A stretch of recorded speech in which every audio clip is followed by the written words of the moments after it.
Timon, so lovely to see you back here with us. Hello. Hello, everyone, again.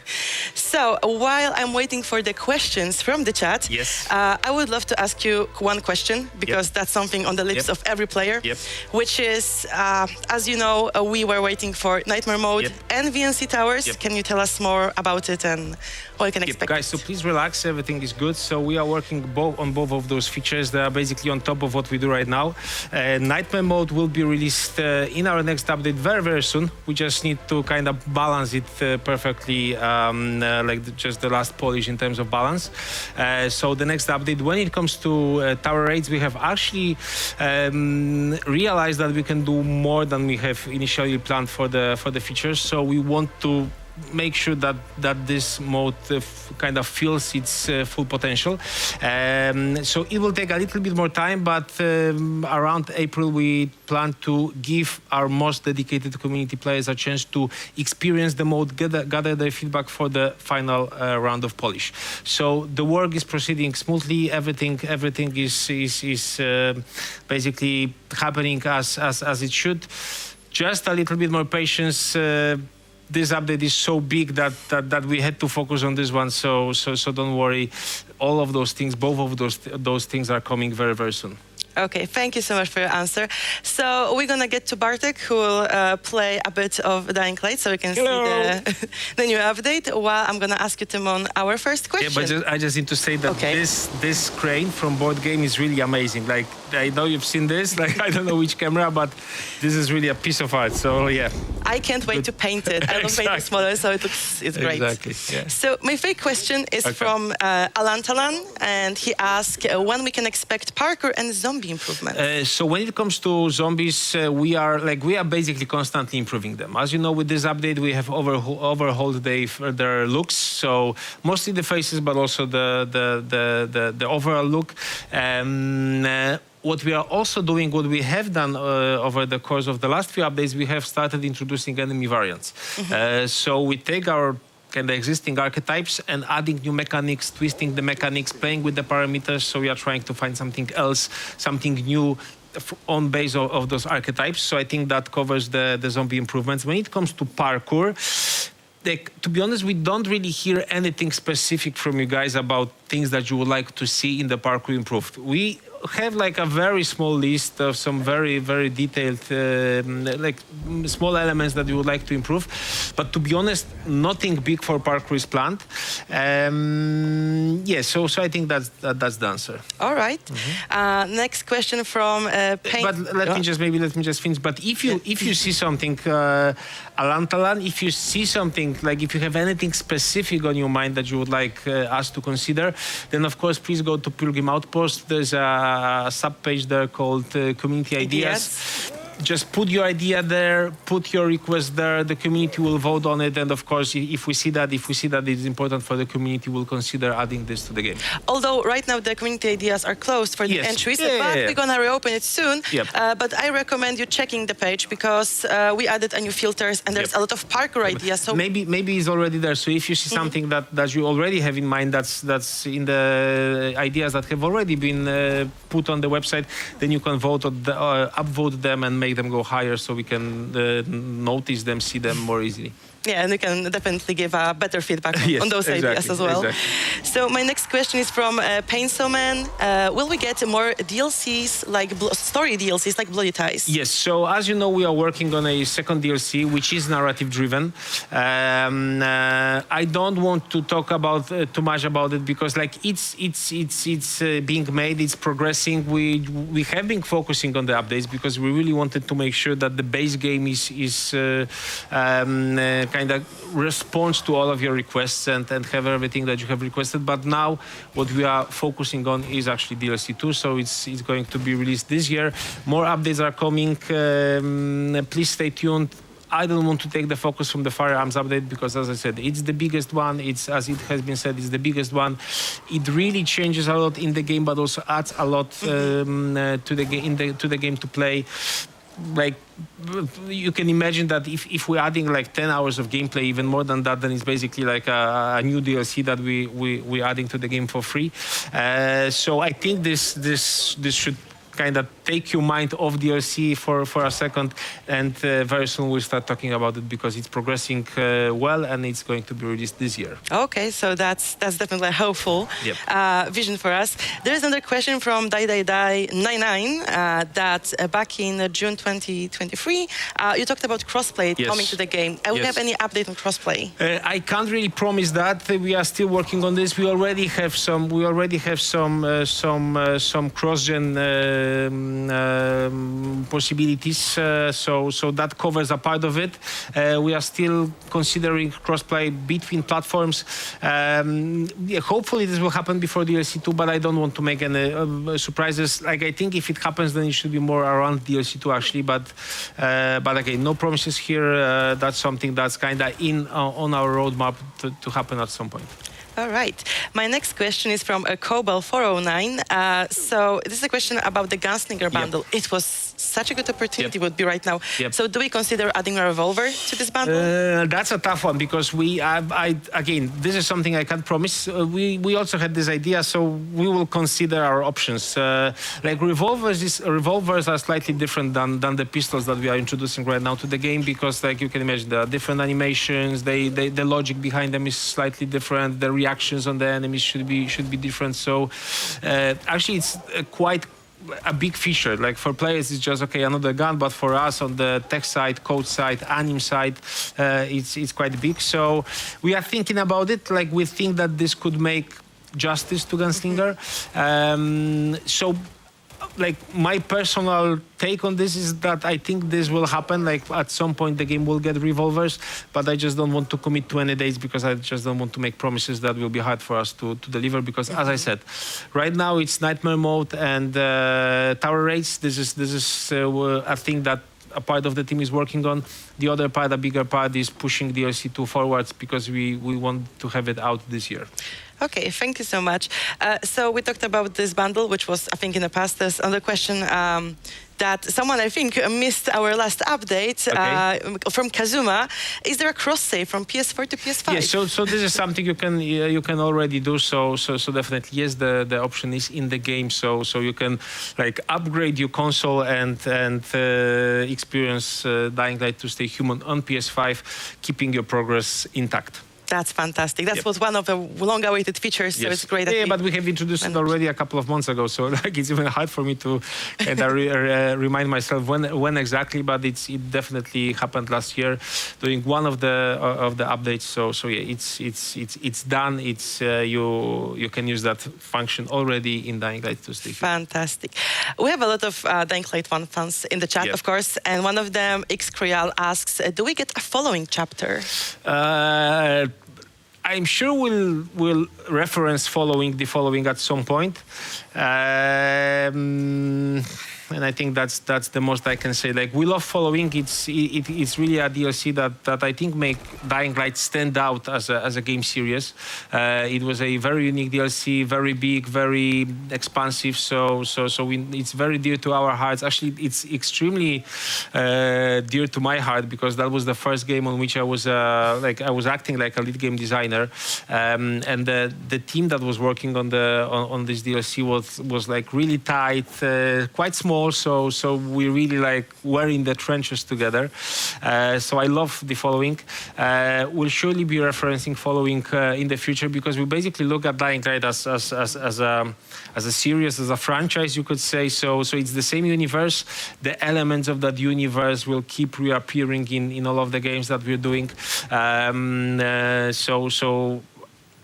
It's basically a world, a universe that's built expands with new stuff, but also references what happened before because it's not like a different reality; it's the same reality. So there are some connections there, definitely. Right.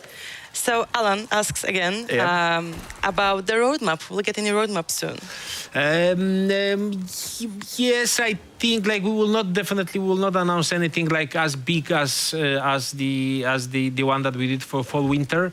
I think the fall winter was our answer to basically explain what we plan to do over the course of that period.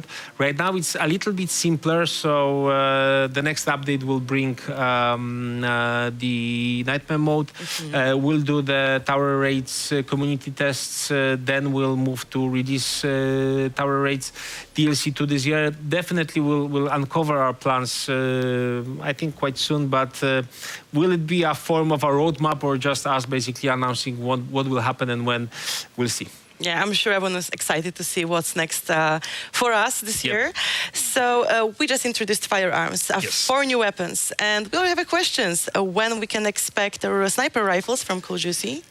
Like, to be honest, sniper rifle, I don't really think it makes sense because, like, I know it's cool fantasy, but on the other hand, if you come to think of it, Dying Light is a game that's built slightly different. It's not like a Hitman game where you just need to stay hidden and you want to kill someone from 3 kilometers away. Dying Light is a game which is basically built on a very visceral, in-your-face, very bloody, very direct contact with your enemies. So with sniper rifle, you don't get that. You don't get the blood, you don't get the detailed animations, etc., etc. The other thing is that in Dying Light, you fight against hordes of zombies. So actually, does it really make sense to use like your sniper rifle ammo to kill some zombies like 3 kilometers away from you where they're not a threat to you? So because we don't really have challenges where it would make a lot of sense to be able to take out someone from afar, we don't treat sniper rifles as something that's very high on our list of priorities. But again, when the community ideas get reactivated, you can leave your idea there. We'll see what the community thinks, and then we'll take it from that. Like, I understand the fantasy, of course, it makes sense, but on the other hand, it doesn't really make that much sense in terms of gameplay balance, of game design. So not something high on our priority list. Apologies. Like, for me, what would work better is something that's really up close and personal. Like, I don't know, like a flamethrower, or maybe like, I don't know, like a chainsaw or something like this. That's the thing that's Dying Light. Okay, I have a bit more technical question for you right now. No, I'm not good at technical questions, so we'll see. We'll see. So, are there any plans to make it so we can bind right-click to aim without sacrificing a block? Bind right-click to aim without sacrificing block. Actually, we had an idea for alternative control method that could allow you to do that. We didn't introduce it in the end because we found some technical difficulties with this. As you know, especially when you play on a controller, I understand that the most common control scheme for shooters is that you aim with left trigger and shoot with right trigger. But as you know, in Dying Light 2, we have a lot of other stuff connected to the left trigger. It's all of the accessories, the throwing knives, molotovs, grenades, grappling hook, UV, flashlight, UV flares, all of that good stuff. So, and it's so embedded in what players have already kind of learned to do that for sure we didn't want to change this for the regular control method. I think we'll still consider doing this for maybe as an alternative in one of the upcoming updates. But this is actually like a domino effect. You change this, you move the accessories to some other button, and then suddenly you need to move shuffle everything around. So we had an idea how we want to do that. It was very close to have it. We just decided that this required a little bit more work. If we keep hearing more questions like this, if we keep hearing you guys asking about this, then we'll introduce this. But I think, like, for sure, I can tell you that this will be an alternative method of control that you will have to choose by yourself. And definitely, if you do that, then you need to expect that you can expect that it will not be just this. You will also see some other differences in the controls. I think maybe it would be easier for PC players because it's easier for they used to binding, more keys and binding controls. So maybe prior to that we'll do the ability to change the controls on PC, bind them differently. We'll see. But guys, this is the firearms update. As I said, lots of content, lots of stuff to play, but also the firearms. So like we are waiting for your feedback, everything that you see, that you would like to have added, that you would like to have improved. Let us know. We'll definitely go through all of that. And see, there's a level up. Bravo!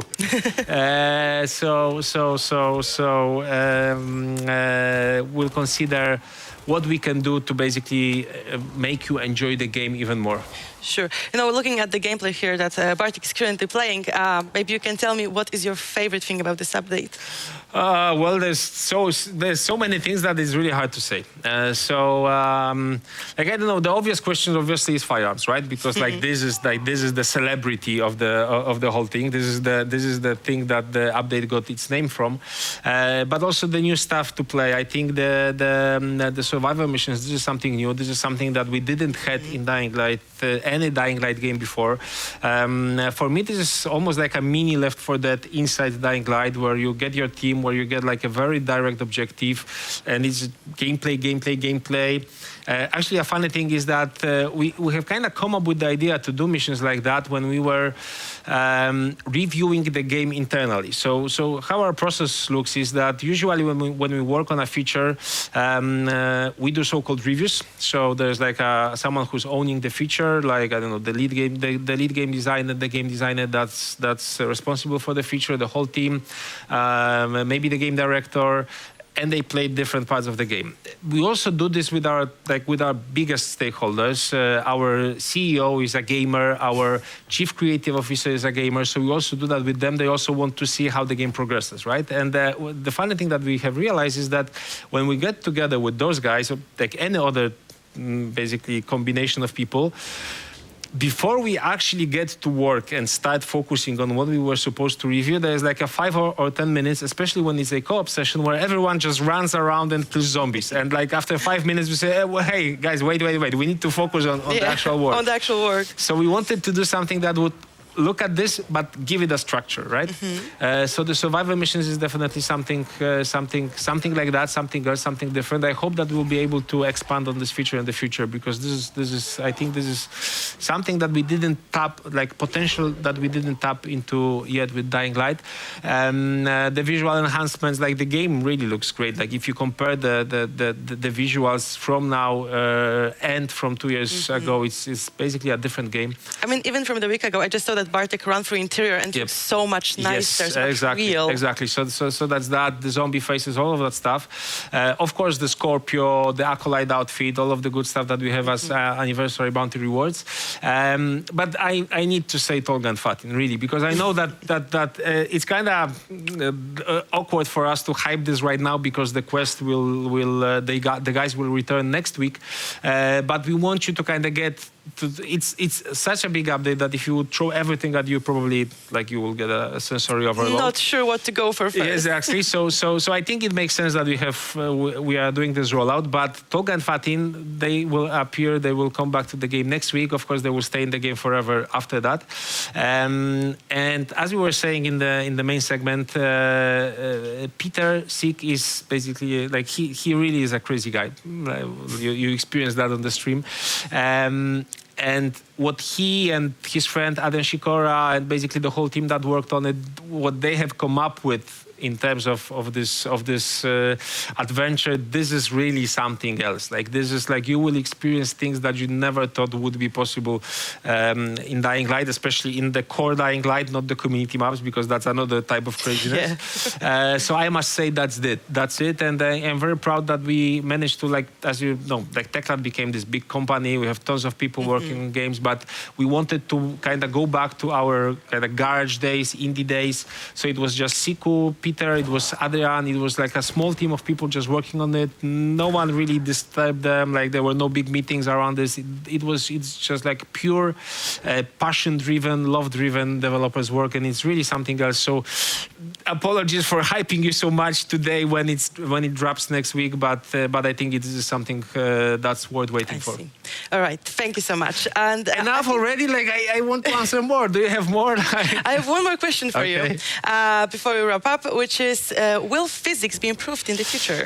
Again, so we have already improved physics in the gut feeling update. We are also constantly tweaking them to kind of find all of the edge cases where they don't work as they should. If you see something that you would like to see improved, if you see something, but you really need to point, like we are at the stage where you really need to point that, hey, this is not working as I would expect. Hey, this is something that you could improve.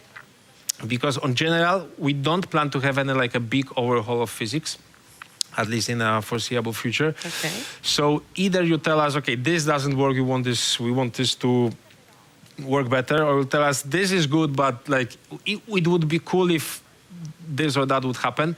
Then please get more specific. Community ideas is your place to go, basically, or you can also try to, like, you know, I'm approachable. Basically, all of us are approachable through different social media, so you can drop us a line and kind of tell us exactly what you want. Also, our, of course, Reddit, Discord channel. So there are places where you can express this, but please express this with more detail, so we can kind of better understand what are your expectations, and then we can consider adding such features. Amazing. Thank you so much for joining me here. Thank you so much. And first of all, guys, thank you so much for being with us for the past 2 years, and we hope that you enjoy everything we've prepared for this anniversary update. We hope you can enjoy your free weekend. And also, one more thing, again, Twitch drops are still live, so we're not gonna just end here. We're gonna send you off to our community streamer, Esma TV. She is currently on her, I think it's 4th end game, so 4th New Game Plus. So we're gonna see how she's doing and how she's enjoying your update. Guys, thank you so much for being here. Thank you so guys. Thank you so much, guys. But again, big thing, Firearms update, Reloaded edition. I hope you enjoyed. Free weekend on Steam, so it's the best moment to test the game. Thank you. Thank you so much. Good night. Bye.